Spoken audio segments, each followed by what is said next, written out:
तो विद्यार्थियों, आप लोग कैसे हैं? हम आपके लिए फिर से एसएसजीडी कांस्टेबल के पीवाईक्यू प्रश्न हल करवा रहे हैं। हम हिंदी के बहुत से टॉपिक 2-3 पीवाईक्यू टॉपिक करवा चुके हैं। बाकी हम हिंदी के लिए आपके लिए पूरा जो भी व्याकरण आता है पूरा करवा चुके हैं, ध्यान रखें। और हम आपके लिए मैथ्स, रीजनिंग, जीके के सभी पोर्शन, चारों पोर्शन हल करवाएंगे। तो आप लोग हमारे साथ जुड़े रहें, हम आपके लिए बेहतर से बेहतर प्रयास करते रहेंगे। चलिए, पहला प्रश्न स्क्रीन पर देख सकते हैं आप लोग। बिल्कुल यही टॉपिक फॉलो करते हुए 2025 फरवरी में एग्जाम होगा आपका। सिर्फ आपके पास 2 महीने, ध्यान रखें। तो आप लोग 2 महीने बिल्कुल कंट्रस्ट मेहनत करना है, कुछ भी हो जाए। चलिए, पहला प्रश्न आपकी स्क्रीन पर दिखाई दे रहा है। दिए गए वाक्य, समाचार थोड़ा रुकिए। दिए गए वाक्य के लिए एक सार्थक शब्द ज्ञात करें, कह रहा है। दिया गया वाक्य है, इसके लिए एक सार्थक शब्द चाहिए। मतलब अनेक शब्दों के लिए एक शब्द कह रहा है विद्यार्थियों, ठीक ध्यान रखें। हम आप देख चुके होंगे, मैंने पिछले भी आपको पीवाईक्यू हिंदी करवा चुका हूँ। वो उन पीवाईक्यू और इस पीवाईक्यू वाले प्रश्न को देख सकते हैं। दोनों में क्या समानता है, टॉपिक क्या फॉलो हो रहे हैं और किस प्रकार से प्रश्नों में समानता है। जो संविधान के अनुकूल हो उसे हम कहते हैं संवैधानिक। जैसे कोई भी काम अगर कानून के तरीके से हो रहा है तो उसे हम कह सकते हैं संवैधानिक है। मतलब जो संविधान के अनुकूल हो, संविधान में जो नियम है, कानून है, उसके तहत अगर कोई कार्यक्रम होता है या कोई प्रक्रिया होती है, सरकारी कामकाज होता है, तो उसे हम संवैधानिक कहते हैं। ठीक है, तो इस प्रकार आपको समझ में आया होगा कि अनेक शब्दों के लिए एक शब्द या सार्थक शब्द का चयन करना है। यह टॉपिक आपका बन रहा है और बार बार पूछ रहा है। चलिए अगला प्रश्न देखते हैं। हम प्रश्न क्रमांक दूसरा, हम टॉप 20 प्रश्न हल करवा रहे हैं, आपको पूरा सेट ही हल करवा दे रहे हैं। ठीक, ध्यान रखें विद्यार्थियों। चलिए, दिए गए वाक्य का वह भाग ज्ञात करें जिसमें कोई त्रुटि है। यदि कोई त्रुटि नहीं है तो कोई त्रुटि नहीं चुने। मतलब आपको खुद सोचना है कि दिया गया वाक्य में त्रुटि है या नहीं है। नहीं है तो ऑप्शन आपके पास, ऑप्शन यहाँ पर है नहीं करके। ठीक है, यह काम 4 आदमी का है, इसे अकेले मत करो। अब आपको खोजना है, यहाँ दे के रखा है 4 आदमियों का, गलत है। अब हम आपको बताएंगे किस प्रकार से गलत है। आपको दिखाई दे रहा है कि ऑप्शन तो चौथा ही है, लेकिन चौथा क्यों आया हम आपको बताएंगे। यही दिमाग आपको वहाँ पर भी लगाना है। कहाँ पर? पेपर 2025 में होगा, ध्यान रख विद्यार्थियों। कंफर्म डेट है। चलिए, आगे पीछे हो भी सकता है हल्का सा, लेकिन संभावना बहुत कम है क्योंकि एसएससी समय सीमा पर काम करता है। यह काम, इसे अकेले मत करो, यहाँ कोई गलती नहीं है। यह काम, कोई दिक्कत नहीं है, कोई त्रुटि नहीं। यहाँ त्रुटि है पहली बात, 4 आदमियों का। रही बात, देखिए, यह काम 4 आदमी का है, रही पहली बात। यहाँ हमें 4 बहुवचन, बहुत सारे लोगों के बारे में इंगित कर रहा है, तो 4 आदमियों का है। क्या बोलना था? आदमियों का है, यहाँ आदमी कर दिया है। इस चक्कर से यहाँ क्या हो रहा है? गलत हो रहा है। ठीक है, 4 आदमी का नहीं है, 4 आदमियों का है। ठीक है, चलिए इस प्रकार आपको छांटना है। तो दूसरा प्रश्न हो चुका है। अब थर्ड प्रश्न देखिए, हम टॉप 20 प्रश्न करवाएंगे, पूरा सेट है। 20 फरवरी 2024 का 4th शिफ्ट का पेपर हम हल करवा। ठीक है, आपको ध्यान रखें पीवाईक्यू चल रहे। दिए गए वाक्य में उचित पर्यायवाची शब्द का चयन कीजिए।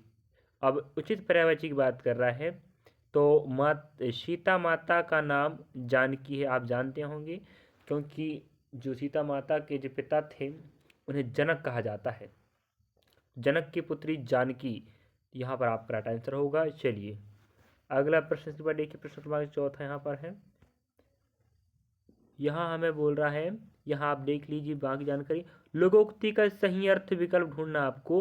अपनी करनी पार उतरनी, इस लोकोक्ति का अर्थ क्या होगा विद्यार्थियों, आपको पूछ रहा। ठीक है, तो मुहावरे, लोकोक्ति, अनेक शब्दों के एक शब्द, वाक्यांश, सार्थक, विलोम, पर्यायवाची, सब पूछ रहा है। तो उसका अर्थ होता है मनुष्यों को अपने कर्मों के अनुसार ही फल मिलता है। इसका मतलब है जैसे करोगे कर्म वैसे ही फल मिलेगा। इससे लोकोक्ति का अर्थ होता है, मतलब जैसी करनी वैसी भरनी, जैसे काम करोगे वैसा फल तो मिलता ही है ना, है कि नहीं। आप पढ़ाई करोगे तो आपका अच्छा फल पास हो पाओगे, नहीं पढ़ोगे तो क्या पास हो पाओगे? नहीं, है कि नहीं। चलिए अगला प्रश्न पर देखिए आप लोग, प्रश्न नंबर 5 है। अब निम्नलिखित प्रश्न में 4 विकल्प है, उस विकल्प का चयन करो जो कोष्टक में दिए गए शब्द के पर्यायवाची होगा। तो कोष्टक में यहाँ हमारे पास कांटे हैं, इसका पर्यायवाची क्या होता है? शूल होता है। जैसे गुलाब के फूल में बहुत से कांटे होते हैं, ये तो सही बात है, लेकिन इस कांटे का हमें पर्यायवाची ज्ञात करना, जो क्या है? शूल है। ठीक है, चलिए अगला प्रश्न देखिए इसमें आप लोग, छठवां, निम्नलिखित प्रश्न में 4 विकल्प, यहाँ हमें जब जहाँ लग रहा है जानकारी नहीं पढ़ना वहाँ मत ही पढ़ें, है कि नहीं। मुहावरे का सही अर्थ बताना है। छलनी कर डालना, इसका मतलब होता है रौनक होना नहीं है। रौनक में जो था खुशी होना, क्या हो सकता है। मन में विराग पैदा होना, ये भी नहीं है। ये आपका शौक भी हल कर देना, मतलब छलनी कर डालना। जैसे कोई घटनाएं घट गई, जब कोई परिवारों कोई व्यक्ति एक्सपायर हो जाता है, तब उस समय हमारा मन छलनी हो जाता है, तो उसे हम बोलेंगे शौक विहल कर देना। ठीक है, चलिए, कि हमारे मन को व्यक्ति चला गया तो छलनी कर डाला। चलिए अगला प्रश्न इस पर देखिए, प्रश्न क्रमांक 7वां, दिए गए वाक्य में गलत वर्तनी का चयन करना है। तो आपको देखना है, सभी भाइयों के बीच संपत्ति के लिए कलह हो रहा है। कलह मतलब लड़ाई होता है, इस कोई दिक्कत नहीं, ठीक है। नहीं तो आप कहोगे कलह हम तो कभी पढ़े नहीं है, क्या हो सकता है। तो यहाँ पर आप देख सकते हो संपत्ति लगा है। यह संपत्ति जो है वो एक गलत शब्द है, संपत्ति हो गया, संपत्ति लिखना था, संपत्ति हो गया है, पति, ठीक है। जो गलत संपत्ति बोलते आधा ता लगेगा, वो यहाँ पर गलती कर दी है। इस प्रकार आंसर आपका यही है। अब हमें बात कर रहा है नेक्स्ट प्रश्न, देखिए इस पर, दिए गए वाक्य में रेखांकित शब्द का विलोम कह रहा है। विलोम मतलब उल्टा होता है, तो ये आधुनिक की बात कर रहा है, जिसका होगा प्राचीन, जिसे हम बोलते हैं पौराणिक, ठीक है। पश्चिम भारत में, मतलब पश्चिम भारत समझते हो, तमिलनाडु, केरल, तेलंगाना, कर्नाटक क्षेत्र को हम क्या बोलते हैं, पश्चिम भारत। तो पश्चिम भारत आधुनिक मंदिरों से भरा हुआ है, तो आधुनिक का विलोम बनेगा विद्यार्थियों प्राचीन, प्राचीनतम आधुनिक कह सकते हैं। तो आधुनिक तो मतलब वर्तमान का, प्राचीन मतलब पहले का, जिसे हम बोलते हैं पौराणिक। नवीन मतलब नया होता है, नया मतलब नया होता है, ठीक है। चलिए, इस प्रकार आपको टिक लगाना था। अगला प्रश्न की बात करें, प्रश्न क्रमांक आपके इसमें दिखाई दे रहा है 9वां नंबर का। यहाँ हमें बोल रहा है निम्नलिखित 4 विकल्प दिए हैं, तो हमें उस कोष्ठक में दिए गए शब्द का तत्सम विकल्प ढूंढ। तत्सम मतलब होते हैं ऐसे शब्द जो संस्कृत के ज्यों के त्यों हिंदी में प्रयोग होते हैं, और तद्भव मतलब ऐसे संस्कृत के शब्द जो हिंदी में परिवर्तन होकर प्रयोग होते हैं, उन्हें हम तद्भव शब्द कहते हैं। तो यहाँ यहाँ है, इसका तत्सम शब्द क्या बनता, अत्र बनता है। यहाँ को हम तत्सम रूप में अत्र कहते हैं, ठीक है। तो आप सभी को यहाँ से जाने के लिए कहा गया है, या आप सभी को यहाँ से जाने के लिए कहा गया है। तो यहाँ कोष्टक में इसका तत्सम शब्द हमें ढूंढना है, जिसका मतलब होता है अत्र होता है। क्या अन्न हो सकता है, अन्न मतलब भोजन। अग्र मतलब आगे हो सकते हैं, नहीं। यहाँ मतलब यहाँ है कि नहीं। चलिए अगला देखिए, प्रश्न क्रमांक 10वां, हमें यहाँ नहीं पढ़ना, जो जिसको हाँ यहाँ तद्भव की बात कर रहा है, बता चुका तद्भव मतलब क्या होता है। किले की सुरक्षा के लिए परिकूट का हमें तद्भव चाहिए, मतलब संस्कृत रूप चाहिए, संस्कृत से बदला रूप चाहिए, तो उसका मतलब होता है परकोटा, ठीक है। किले की सुरक्षा के लिए परिकूट मतलब परकोटा होनी चाहिए, हथियारबंद चौकीदार होनी चाहिए, ठीक है। अगला प्रश्न देखिए, प्रश्न क्रमांक 11 है, दिए गए वाक्य में रेखांकित शब्दों के लिए सही शब्द वाले विकल्प चयन करें। यहाँ में अगर शुद्ध लेख बनता है, आप स्कूल में पढ़े होंगे या समझे होंगे, शुद्ध लेख या हिंदी के शब्दों के आप वाकिफ हैं, तो आराम से इन छोटे छोटे प्रश्नों को आराम से बना सकते हो और 40 नंबर पका सकते हैं। एक प्रश्न 2 नंबर का होता है विद्यार्थियों, और 20 प्रश्न आपकी हिंदी के आने वाले हैं। बिल्कुल सेम टू सेम यही पैटर्न फॉलो होकर आएगा, इसलिए आपको हम बता रहे हैं कि PYQ प्रश्न उन्हें समझे, ठीक है। किस टॉपिक से प्रश्न आ रहा है कि नहीं। यहाँ शुद्ध गाय का दूध मिलता है, तो यहाँ शुद्ध गाय का यहाँ पर गलती है, तो यहाँ होनी जिस हम ऑप्शन चौथा पहला पकड़ते हैं, जिसका मतलब यहाँ गाय का शुद्ध दूध मिलता है। भाई गाय का शुद्ध दूध मिलता है, ये बिल्कुल सही है। यहाँ परिवर्तन हो सकता नहीं है, ये है, पहली बात ये नहीं हो सकता। यहाँ शुद्ध दूध का गाय मिलता है, ये तो पूरा ही गलत हो गया, है कि नहीं। यहाँ शुद्ध गाय की दूध मिलता है, यहाँ भी गलती है, शुद्ध गाय की दूध मिलता है, शुद्ध गाय की, गाय शुद्ध होती है, ऐसे नहीं कह सकते। यहाँ गाय का शुद्ध दूध मिलता है, तो दूध के लिए शुद्ध शब्द का प्रयोग किया गया है, ध्यान रखें। लेकिन यहाँ क्या कर रहा है, शुद्ध गाय कह रहा है, गाय को ही शुद्ध कर दिया। भाई गाय तो शुद्ध ही रहती है ना, है कि नहीं, उसमें क्या मिलावट करना, मिलावट जो भी होगा दूध में होगा, तो हमें कहना चाहिए ना यहाँ शुद्ध गाय का दूध मिलता है, ये सही है।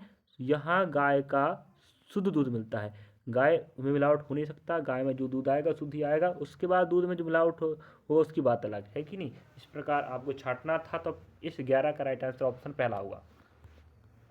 चलिए अगला प्रश्न देखिए। इस प्रकार से आपको छांटना में ध्यान दें, ठीक है। दिए गए वाक्य पर रेखा के शब्द के लिए सही वर्तनी ज्ञात करना है। शीर्घ, शीर्घ के लिए सही शब्द ढूंढना है, तो वो आपका शीर्घ कौन सा ऑप्शन थर्ड ही सही होता है। आप स्कूलों में देखे होंगे, पुस्तकों में देखे, हिंदी के या साहित्य वाली पुस्तक पढ़े होंगे या कोई भी कहानी पढ़े होंगे, तो आप शीर्घ की बात आती है तो आप समझ गए होंगे कि या नहीं, हाँ क्या समझे होंगे, इसी प्रकार का शीर्घ होता है कि नहीं। चलिए अगला प्रश्न पर देखिए आप लोग, प्रश्न क्रमांक 13 की बात करें। जिसका उदय हाल ही में हुआ हो, इसके लिए एक शब्द चाहिए, तो वो क्या है, नवोदित, ठीक है। नवजात मतलब ऐसा बच्चा जो जन्म लिया हो अभी अभी, उसे हम बोलते हैं नवजात। और जो जिसका उदय अभी हुआ उसे बोलते हैं नवोदित। याद रखें, अनेक शब्दों के लिए एक शब्द भी आ रहा है बार बार। अब प्रश्न क्रमांक हम 14 को देखते हैं। दिए गए रेखांकित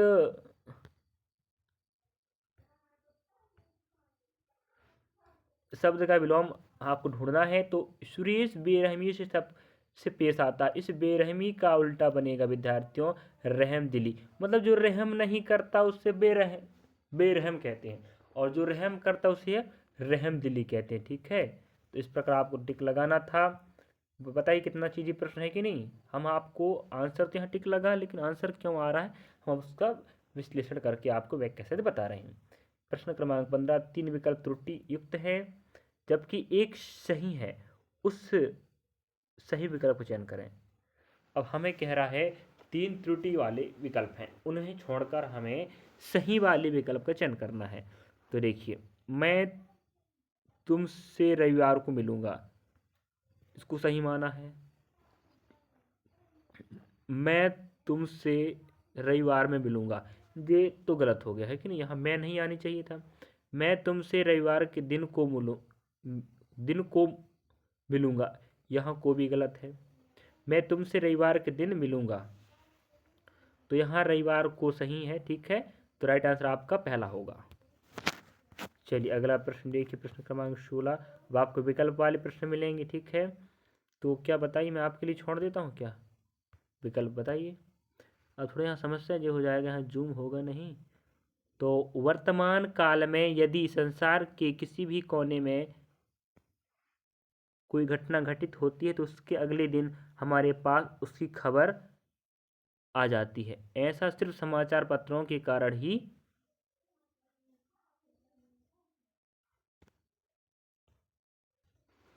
सॉरी विद्यार्थियों, क्षमा चाहता हूँ, फ़ोन कॉल आने के कारण थोड़ा मिस्टेक हो गया था। तो आप लोग लगातार बने रहें। चलिए देखते आगे। तो हम प्रश्न क्रमांक 16 प्रश्न देख रहे हैं। ऐसा सिर्फ समाचार पत्रों के कारण ही संभव है, जी फिट बैठ गया। बाकी जानकारी ऊपर आप देख लीजिए, है कि नहीं। यहाँ पढ़ने में तो जूम करने दिक्कत हो रहा है हल्का सा, तो हम यहीं पर एडजस्ट कर लेते हैं। बाकी जानकारी आप यहाँ देख सकते हो, मैं स्क्रीन पर दिखा दे रहा हूँ पूरा फुल करके, है कि नहीं। आप लोग पढ़ लीजिए और पूरा फिल कर लीजिए, है कि नहीं। चलिए, आज के समय में बिना समाचार पत्र के जीवन की कल्पना करना काफ़ी कठिन है कि नहीं। जो आप फिट बैठ रहा है। चलिए अगला प्रश्न देखिए। सत्य, यहाँ आप लोग देख लीजिए विद्यार्थी, है कि नहीं।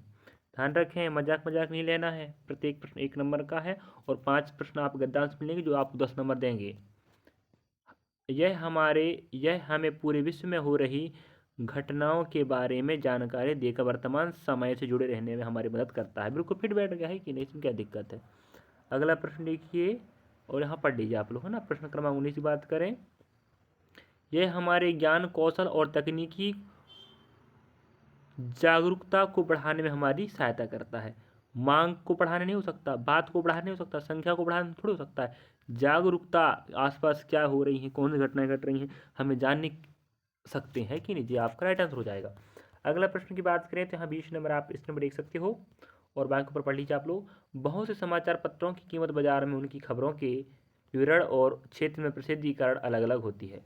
अब हम आप सबको पता है जो समाचार पत्र होते हैं सबका अपना अपना क्राइटेरिया होता है, अलग अलग चीज़ छापते हैं, अलग अलग जानकारियाँ होती, तो हर समाचार पत्र का अपना अपना क्या होता है, कीमत होता है बाजार में, है कि नहीं, विवरण के कारण और उसकी क्षेत्रीय प्रसिद्धि के कारण। तो विद्यार्थी हम आपके लिए एसएसजीडी कांस्टेबल के पीवाईक्यू प्रश्न हल करवा रहे हैं। हिंदी के हमने बहुत से टॉपिक हल करवा चुके हैं और मैंने आपको व्याकरण भी हिंदी का पढ़ा चुका हूँ। आप हिंदी वाले प्लेलिस्ट में जाकर देख सकते हैं। बेसिक हिंदी में एमपी पटवारी, एमपीएसआई या अन्य भर्ती परीक्षाओं में, एमपी टेट वर्ग 1 2 3 सभी भर्ती परीक्षाओं में काम आ सकता है, एसएसजीडी में काम आ जाएगा। तो आप लोग वहाँ जाकर क्लिक करके देख सकते हैं। और रही बात, हम आपके लिए ऐसे ही प्रश्न लाते रहेंगे पीवाईक्यू। अभी हम जीडी के चला रहे हैं, अन्य भर्ती परीक्षाओं को भी चला सकते हैं। आप हमारा सहयोग बनाए रखें। थैंक यू, धन्यवाद। जय हिंद, जय भारत। और ध्यान रखें विद्यार्थियों, आपके पास सिर्फ 2 महीना है। अगर आप जीडी में एक पोस्ट पाना चाहते हैं तो 2025 में आपके लिए तैयार है पोस्ट। तो आप लोग 2 महीने इतना अच्छे से मेहनत कीजिए, पूरे पीवाईक्यू प्रश्न लगाइए। पीवाईक्यू प्रश्न आपको सिखा देंगे कि किस टॉपिक से प्रश्न आ रहे हैं। खेल है, शिक्षा है, स्वास्थ्य है, करंट अफेयर्स प्रश्न आ रहे हैं जीके में, मैथ्स में समय कार, पाइप टंकी, रेलगाड़ी, नाव, धारा, संख्या, पत्ती, एलसीएम से किस टॉपिक से आ रहे हैं आप पीवाई के माध्यम से समझ सकते हो। और हम आपको साथ साथ हल करवाते चलेंगे। मैं जीके के कल बनाया था, उसके पहले बना चुका हूँ, अब हिंदी का मैं ये आपको बना के दिया हूँ और ऐसे आगे आपके लिए बनाता रहूँगा। आप लोग देखते रहें, सीखते रहें किस प्रकार से हिंदी के प्रश्न आते हैं, रीजनिंग के प्रश्न, जीके के, मैथ्स के आते हैं कि नहीं। चलिए।